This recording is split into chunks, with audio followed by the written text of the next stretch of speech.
Afianzando todos estos conceptos sobre resistencia parásita inducida que hemos acabado de ver, vamos a ver el concepto de vuelo en segundo régimen o vuelo en el revés de la curva o vuelo en la región inversa de comandos.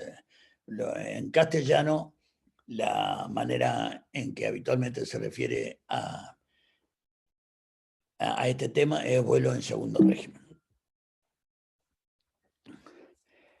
La resistencia parásita, como dijimos, es aquella producida por la resistencia al avance que oponen las partes físicas de la aeronave y su valor se incrementa en forma directamente proporcional al aumento de velocidad de la aeronave.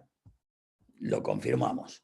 Si este es el valor de resistencia y este es el valor de velocidad y esta es resistencia parásita, la resistencia parásita aumenta, se incrementa dramáticamente en la medida que aumenta la velocidad. Es directamente proporcional a la velocidad del aeroplano. Por su parte, la resistencia inducida es aquella producida, es el costo de sustentar, es la producida por la sustentación que genera la aeronave, y su valor se incrementa en forma inversamente proporcional al aumento de velocidad. Por lo tanto, disminuye la velocidad, aumenta dramáticamente la resistencia inducida. La resultante, como vimos recién, es en este caso la resistencia total, representada por la línea verde, en el punto en donde se cruzan, en un gráfico de eje cartesiano, donde se cruzan los valores de la curva de resistencia parásita y de resistencia inducida, coincide con el valle de la resistencia total, y ese es el punto de resistencia mínima. Ese será el valor de la mínima empuje o mínima potencia requerida para vencer esa resistencia. Hasta ahí es lo que habíamos visto. ¿A qué se llama volar en el segundo régimen? Que por encima de la velocidad esa de mínima resistencia, volar a una velocidad superior implica un aumento de resistencia debido al incremento de la resistencia parásita, requiriéndose, por lo tanto, mayor potencia.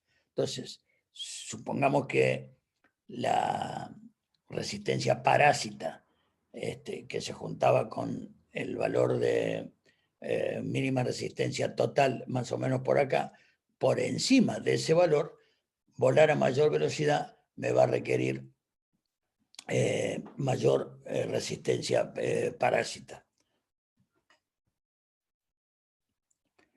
Y volar por debajo de la resistencia mínima, volar por debajo, cuanto menor sea ahora la velocidad, mayor será el incremento de la resistencia, pero de la resistencia inducida. Por lo tanto, cada vez voy a necesitar más potencia para vencer esa resistencia.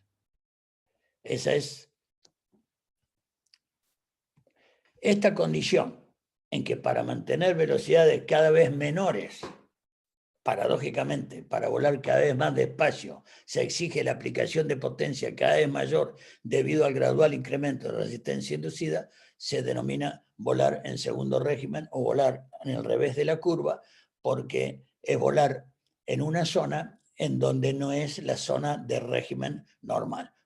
Habitualmente volamos desde la velocidad de mínima resistencia hacia velocidades superiores, no inferiores. Cuando necesitamos volar a velocidades inferiores, en vez de necesitar cada vez menos empuje, aumenta tan significativamente la resistencia inducida, porque tengo que aumentar significativamente mi ángulo de ataque, que necesito potencias cada vez superiores para vencer eso.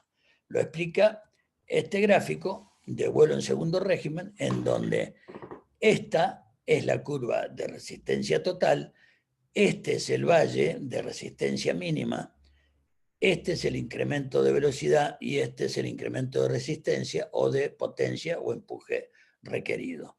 Por lo tanto, si yo, para volar a mayores velocidades que cuando empieza la región de comando normal, voy a necesitar cada vez más potencia, y por debajo de esa velocidad de mínima resistencia, mi exigencia de potencia va a ser cada vez mayor hasta que se entra en pérdida.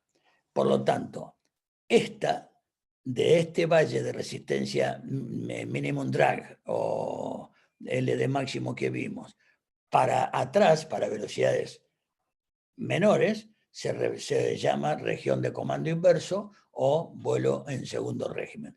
Y de esa zona de mínima resistencia total en adelante se llama región de comando normal. Muchísimas gracias. Cualquier duda, por favor, anótenselo y lo vemos en la clase integradora.